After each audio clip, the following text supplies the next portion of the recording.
నెల్లూరు జిల్లా కాంగ్రెస్ పార్టీ కార్యాలయం ఇందిరాభవన్లో స్వర్గీయ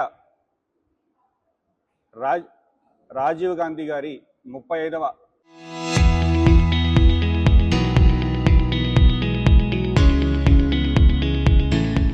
వర్ధంతి సందర్భంగా ఇక్కడికి విచ్చేసినటువంటి కాంగ్రెస్ పార్టీ శ్రేణులకు అదేవిధంగా మీడియా మిత్రులందరికీ కూడా ధన్యవాదాలు. రాజీవ్ గాంధీ గారు ప్రధానమంత్రిగా ఉన్నప్పుడు ఐటీ విప్లవం అంటే ఇన్ఫర్మేషన్ టెక్నాలజీకి సంబంధించి ఈ దేశంలో పునాదులు వేసినటువంటి వ్యక్తుల్లో రాజీవ్ గాంధీ గారు ప్రముఖులు. ఈరోజు ఈ భారతదేశం ఇన్ఫర్మేషన్ టెక్నాలజీలో కావచ్చు, సాఫ్ట్వేర్ రంగాల్లో కావచ్చు ఇంతలా ఉందంటే ఆనాడు కాంగ్రెస్ పార్టీ తీసుకున్న నిర్ణయాలు.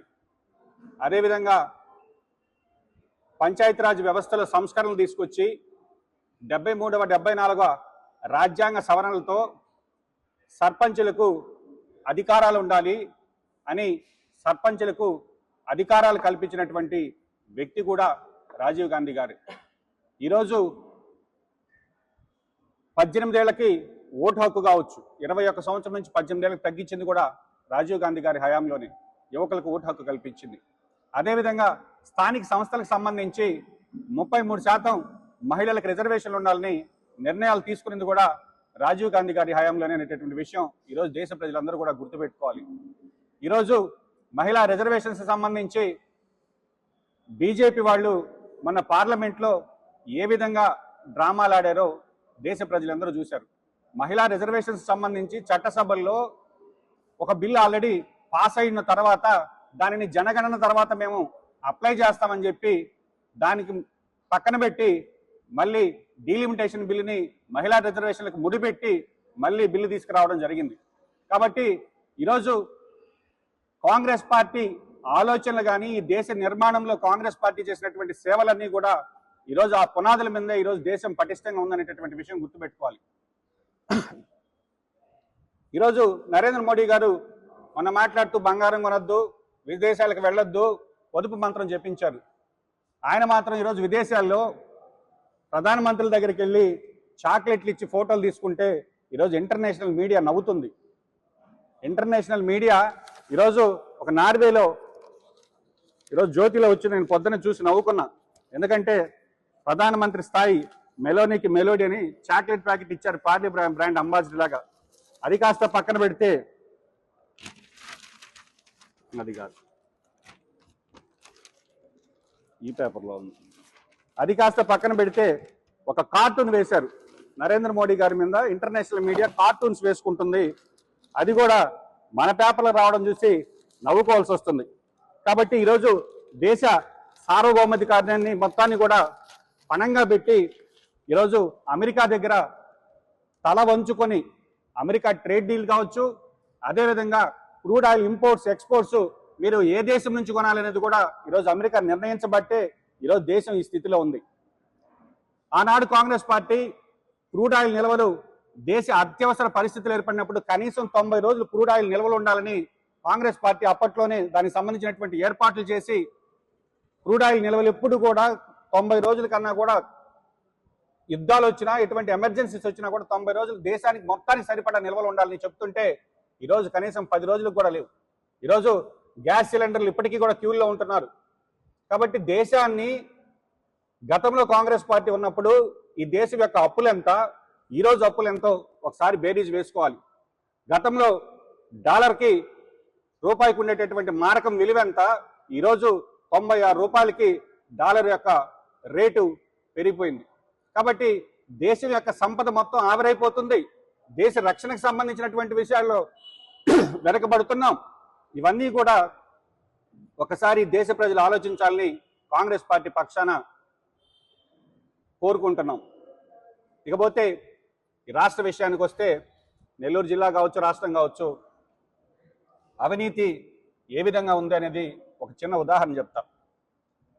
నిన్న మొన్న చూసా, తెలుగుదేశం పార్టీ కార్యాలయంలో సోమిరెడ్డి చంద్రమోహన్ రెడ్డి గారు ప్రెస్ మీట్ పెట్టి డీజిల్ పెట్రోల్ రేట్ల గురించి మాట్లాడారు. డీజిల్ పెట్రోల్ రేట్లు గత తెలుగుదేశం ప్రభుత్వంలో కర్ణాటక కన్నా మన దగ్గర 10 రూపాయలు ఎక్కువ ఉంది. అదేవిధంగా జగన్మోహన్ రెడ్డి గారు ఉన్నప్పుడు అదే డిఫరెన్స్ ఉంది.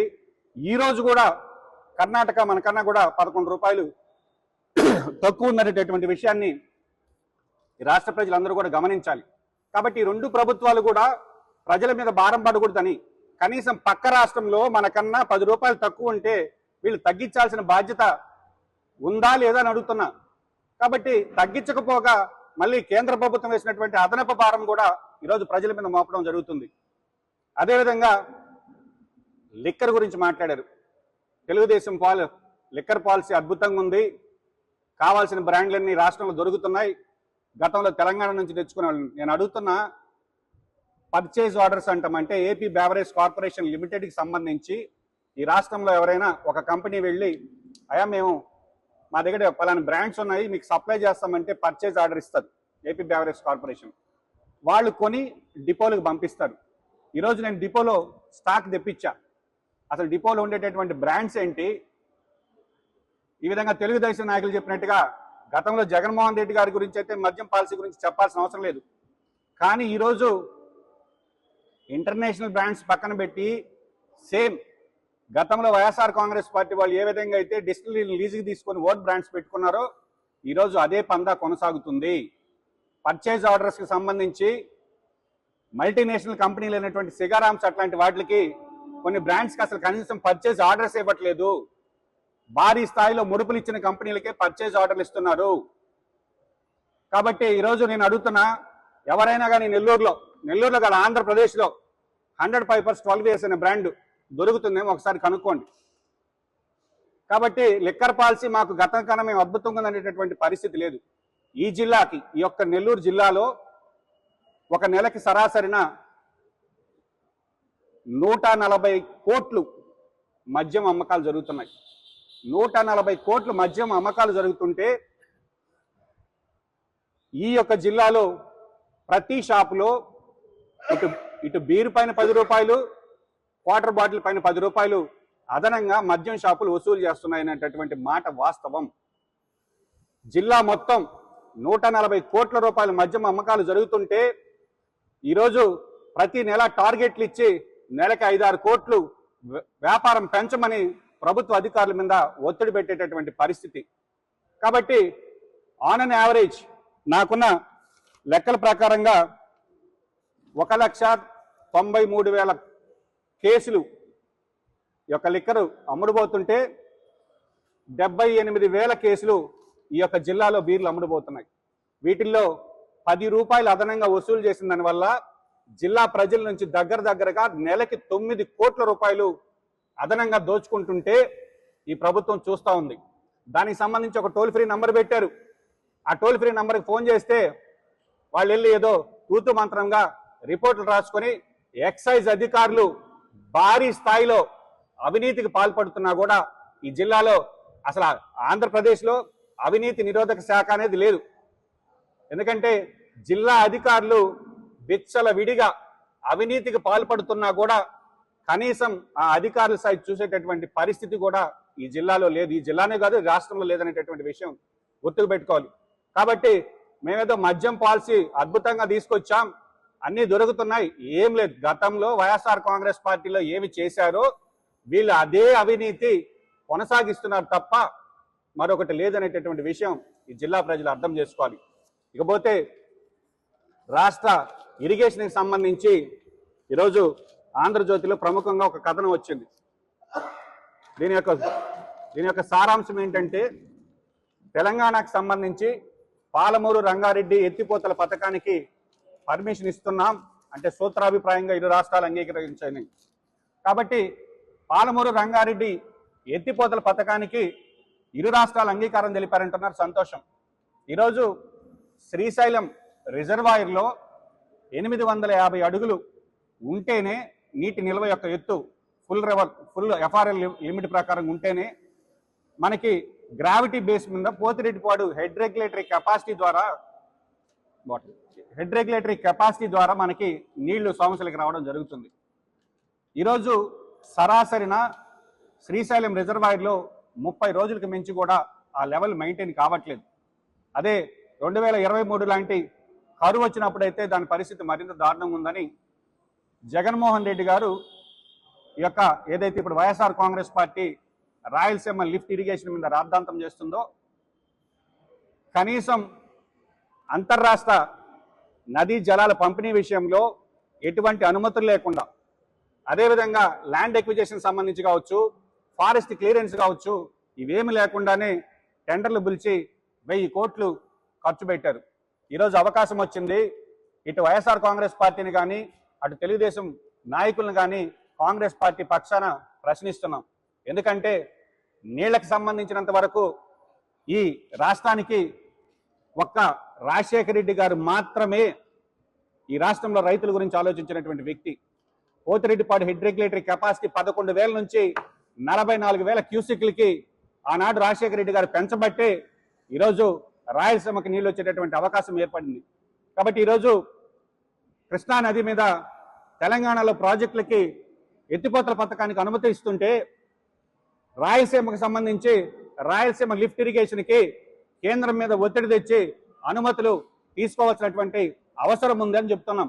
ఎందుకంటే శ్రీశైలం రిజర్వాయర్లో మనకి నీటి నిల్వ యొక్క ఎత్తు 800 కన్నా కూడా తక్కువ ఉన్నప్పటికీ రోజుకు 3 టీఎంసీల లెక్కన మనం లిఫ్ట్ చేసుకోగలిగితేనే యొక్క నెల్లూరు, ప్రకాశం, రాయలసీమకు సంబంధించినటువంటి నీటి కొరత తీరుతుంది. కాబట్టి ఈరోజు తెలంగాణలో మీరు ఎత్తిపోతల పథకానికి కృష్ణా నది మీద మీరు పర్మిషన్లు ఇచ్చేదానికి కేంద్ర జలశక్తి శాఖ సూత్రాభిప్రాయంగా అంగీకరించిందని పేపర్లో చూస్తున్నాం. కాబట్టి ఆంధ్రప్రదేశ్ రాష్ట్ర రైతాంగం పక్షాన, అదేవిధంగా రాయలసీమకు సంబంధించి రైతుల పక్షాన స్పష్టంగా కాంగ్రెస్ పార్టీ డిమాండ్ చేస్తున్నాం, రాయలసీమ లిఫ్ట్ ఇరిగేషన్కి అనుమతులు ఇవ్వాలని.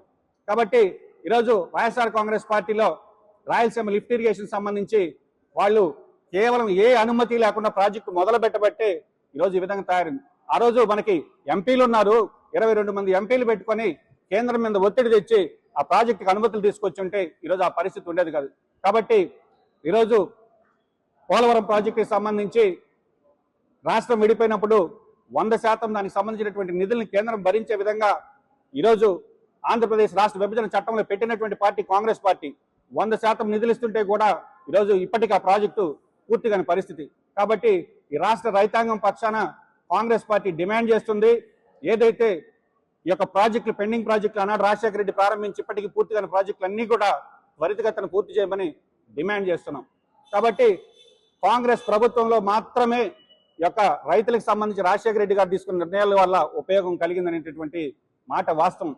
కాబట్టి ఈరోజు మరీ దారుణమైన అంశం ఏంటంటే, కృష్ణా జలాల్లో ఇందాక ఎస్సీ గారిని అడిగా, సోమశేల ఎస్సీ గారిని, కృష్ణా నికర జలాల్లో నెల్లూరు జిల్లాకు వాటా ఉందని అడిగితే 0.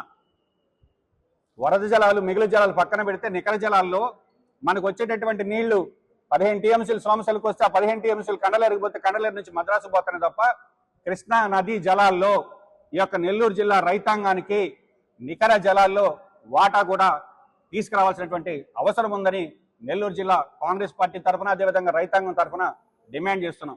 కాబట్టి ఈరోజు ఈ రాష్ట్రంలో అవినీతి ఏ విధంగా జరుగుతుంది, నీటి ప్రాజెక్టులకు సంబంధించి మనం ఏ విధంగా ఉన్నాం, ఇవన్నీ కూడా ఒకసారి జిల్లా ప్రజల్ని, అదేవిధంగా రాష్ట్ర ప్రజల్ని ఆలోచించమని వేడుకుంటున్నాం. కాబట్టి కాంగ్రెస్ పార్టీ నిర్ణయం, ఈరోజు రాహుల్ గాంధీ గారు స్పష్టంగా ఆర్థిక మాంద్యం వస్తుంది, ఈ యొక్క ఇన్ఫ్లేషన్ ద్రవ్యోల్బణం పెరుగుతుంది, రేట్లు పెరుగుతున్నాయని ఒక పక్క హెచ్చరించినా కూడా పెడచవని పెట్టి ఈరోజు నరేంద్ర మోడీ గారు ఈ యొక్క పొదుపు మంత్రాన్ని పాటిస్తున్నారు. కాబట్టి ఈ రాష్ట్రానికి సంబంధించి కావచ్చు, ఈ రాష్ట్రానికి ప్రత్యేక హోదా రావాలన్నా, పరిశ్రమలు రావాలన్నా వీటన్నిటికీ కూడా ఒక కాంగ్రెస్ పార్టీతోనే సాధ్యం. బీజేపీతో కొట్లాడగలిగేటటువంటి సత్తా ఉన్న పార్టీ కాంగ్రెస్ పార్టీ. ఈరోజు ఈ రాష్ట్రంలో ఉండేటటువంటి బాబు, జగన్, పవన్, బీజేపీ అంటేనే ఆ 3 పదాలుగా ఈరోజు రాష్ట్ర ప్రజలకు అర్థమైందని ఒకసారి ఆలోచించమని వేడుకుంటున్నా. కాబట్టి ఈరోజు కాంగ్రెస్ పార్టీకి చేరికలు మొదలయ్యాయి. నిన్న కూడా నెల్లూరు నుంచి కాంగ్రెస్ పార్టీలో చాలా మంది షర్మిలమ్మ గారి సమక్షంలో చేరడం జరిగింది. ఈ జిల్లాలో వైఎస్ఆర్ కాంగ్రెస్ పార్టీ కానీ, ఇటు తెలుగుదేశం కానీ, ఈ రెండు కూడా ప్రజలకి ఇబ్బందులు కలిగిస్తున్నాయి.